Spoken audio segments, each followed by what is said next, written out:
হাওড়া পুরসভা উত্তাল, সেখানে স্বাস্থ্যকর্মীরা বিক্ষোভ দেখাচ্ছেন। হাওড়া পুরসভায় বিক্ষোভ দেখাচ্ছেন স্বাস্থ্যকর্মীরা, পুরসভার গেট বন্ধ করে দিয়েছেন তারা। কি দাবি তাদের আমরা জানবো, আমাদের প্রতিনিধির সঙ্গে কথা বলবো। দেবাশিস রয়েছেন সঙ্গে। দেবাশিস, কেন বিক্ষোভ দেখাচ্ছেন স্বাস্থ্যকর্মীরা?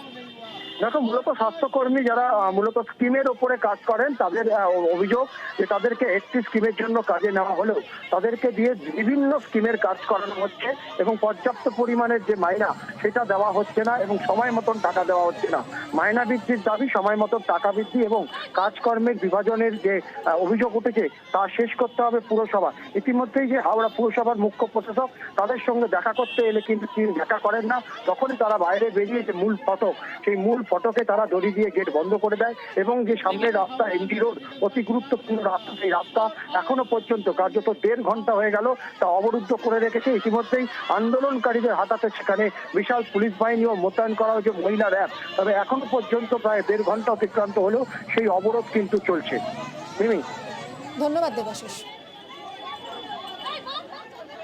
হাওড়ার 49 নম্বর ওয়ার্ডে অবশেষে ব্যবস্থা নিচ্ছে এবার পুরসভা। আমরা আপনাদেরকে দেখিয়েছিলাম যে পুরসভার সরবরাহ করা পানীয় জলে নোংরা, পোকামাকড় মিশে থাকে, পানের অযোগ্য সেই জল, এবং অনেকেই জন্ডিসে আক্রান্ত হয়েছিলেন। এক তরুণীর মৃত্যু হয় এবং তারপর আমরা এই খবর দেখানোর পরই ব্যবস্থা নিল পুরসভা। কি ব্যবস্থা নিল জানবো, কথা বলবো দেবাশিস আমাদের প্রতিনিধির সঙ্গে। দেবাশিস, দেখো, গত 8ই মার্চ আমরা খবর দেখিয়েছিলাম যেখানে জন্ডিসে আক্রান্ত হয়েছিল চাষির মাঠ এলাকা, অর্থাৎ হাওড়া পুরসভার 49 নম্বর ওয়ার্ডের বাসিন্দারা। সেখানে কিন্তু আশ্বাস দেওয়া হয়েছিল দ্রুত ব্যবস্থা নেওয়া হবে। তবে দীর্ঘদিন কেটে গেল, কোনো রকম ব্যবস্থা নেওয়া হয়নি পুরসভার তরফ থেকে। অবশেষে গতকাল বলা যেতে পারে একটি মৃত্যুর ঘটনা ঘটলো। 9ম শ্রেণীর এক ছাত্রীর মৃত্যু হলো জন্ডিসে আক্রান্ত হয়ে। তারপরে নড়ে চড়ে বসলো পুরসভা। নিউজ 18 বাংলার খবরের জেরে অবশেষে হাওড়া পুরসভার স্বাস্থ্য বিভাগের আধিকারিকরা আজকে সকালে সেই ঘটনাস্থল অর্থাৎ চাষির মাঠ এলাকায় পৌঁছান।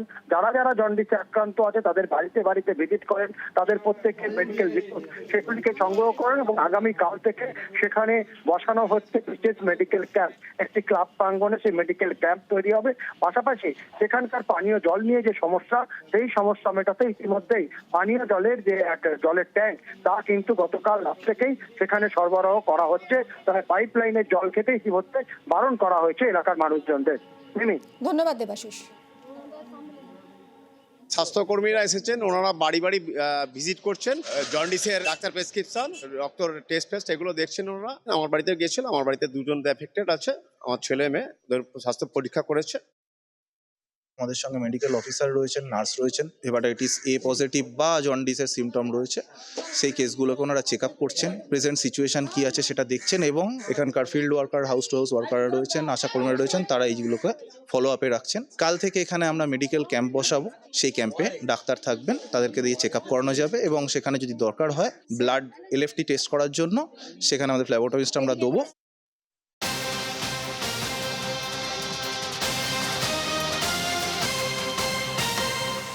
খুশি বলতে পারছি না কতটা খুশি, দেখছেন তো আপনারা। আমরা খুব খুশি। লিপিকা মান্নাকে ধন্যবাদ জানাবো যে আমাদের কথাটা শুনেছেন, আমাদের দিকে তাকিয়েছেন, আমরা খুব খুশি। সঙ্গে দাদাকেও ধন্যবাদ, আমরা খুব ভালো লাগছে আমাদের এইসব দিক। নিউজ 18 বাংলা খবর করেছিল এবং তারপর এই জল এলো, মানে এই খবরের জেরের ফলেই এই এত সচেষ্ট হলো কাউন্সিলর। কি বলবেন নিউজ 18? থ্যাংক ইউ নিউজ 18 বাংলাকে ধন্যবাদ। আমার কাছে সত্যি আসবে কেন, কাউন্সিলরের কাছে গেলে একটা জলের জন্য কাউন্সিলরের কাছে যাবে, কাউন্সিলর জলটা দেবে। যদি সম্ভব থাকে, পরিকাঠামো থাকে, আমরা নিশ্চয়ই জল দেবো। যে লোকটা জল পাচ্ছিল সে তার জলটা আমি বন্ধ করে দেবো কেন? আমার প্রথম প্রশ্ন এইটা। আমি একটার জায়গায় 20খানা কল লাগাতে পারি, কিন্তু কখনোই যে পুরোনো একটা কল সেটা বন্ধ করে দিয়ে 20টা কল লাগাবো না। সেটাও থাকবে, তার সঙ্গে 20টাও থাকবে। কে কোন রাজনৈতিক দল করে সেটা আমাদের কাছে গৌণ। আমরা চেষ্টা করি যখন আমরা এই চেয়ারে বসি তখন দলমত নির্বিশেষে মানুষের কাজ করো, সেটাই প্রায়োরিটি হওয়া উচিত। যদি মানুষ সত্যি ওই যেখানকার মানুষটা অভিযোগ জানাচ্ছেন তারা জল পাচ্ছেন না, তাদের যদি জল আবার তারা পায়, খুশি হবে, ভালো লাগবে।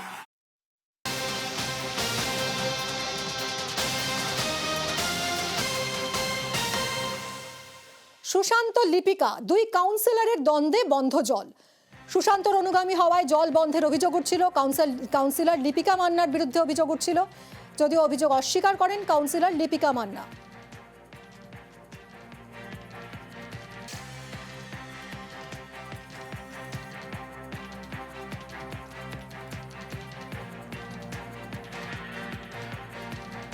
কাউন্সিলর কেন আপনাদের সঙ্গে এটা করছে? কেন করছে মানে এটা তো সম্পূর্ণ ওনাদের ব্যাপার না, আমরা জনসাধারণ আমরা কি করব? আমরা দাদার লোক বলে সেই জন্য হয়তো গুরুত্ব দিচ্ছে না, এরকমও হবে।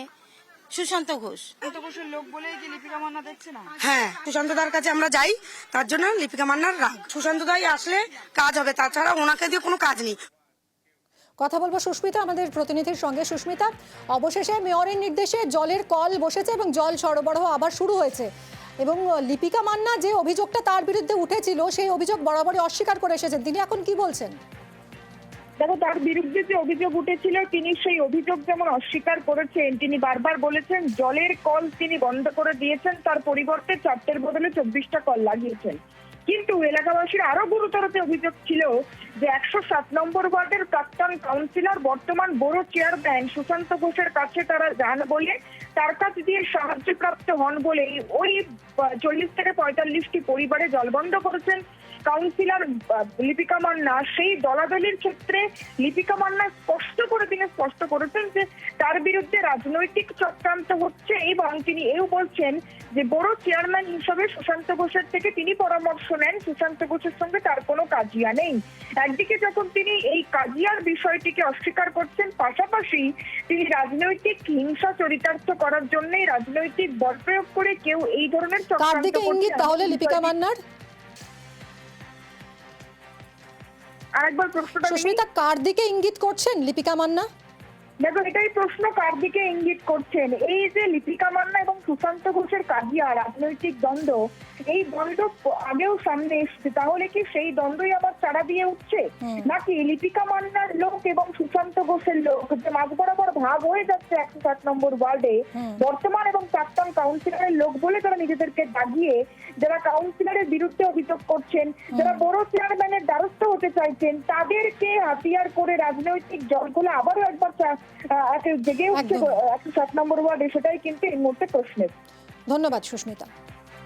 কেন এখানে এখন এর লোক ওর লোক কেন? আমার এরকম কিচ্ছু নেই। আমি ওনাকেও বলি, প্রত্যেকটা বড় মিটিং এ যাই, গিয়ে ওনাকেও বলি যে আমার এই সমস্যাটা হচ্ছে, এবং উনি সেটা জানেন, সেটা করেন। এরকম তার অনুগামী বলে এরকম কিছু আমার মনে হয় না এটা একটা ঠিক খবর। এই সমস্ত কাজকে বড় থেকে মিটিং করেই কাজ করা হয়। না দেখুন, এটা দলাদলি নেই, একটা ধারণাটা বদলানোর ব্যাপার আছে। আমি ওখানে প্রায় 13-14 বছর কাউন্সিলর ছিলাম। আমি ওই ওয়ার্ডটা নিজের হাতে করে তৈরি করেছি। আমার সঙ্গে ওখানে ইন্ডিভিজুয়াল প্রত্যেকের সম্পর্ক ভালো, তারা যে কোনো একটা সমস্যা আমার কাছে আসতেই পারেন। আমার ওয়ার্ডের 108 নম্বর ওয়ার্ডে এখন যদি কেউ মেয়রের কাছে কোনো অভিযোগ জানান, তাতে তো আমার রাগ হওয়ার কথা না, সেখানে একটা পৌর প্রতিনিধির সার্থকতা। আমার সঙ্গে সম্পর্ক থাকবে, এতে কে কি মনে করলো না করলো তাতে আমার কিছু যায় আসে না। কিন্তু কাউন্সিলর চক্রান্তের অভিযোগ করছে। ছোট ছেলে মানুষ, এখনো অনেক কিছু শিখতে হবে। মানুষের কাজ করতে গেলে ডাউন টু আর্থ হতে হয়। কাউন্সিলর মানে ওয়ার্ডের ভগবান হয়ে গেছি, মানসিকতা যদি আমার মাথায় ঢুকে যায়, যা হওয়ার সেটাই হচ্ছে।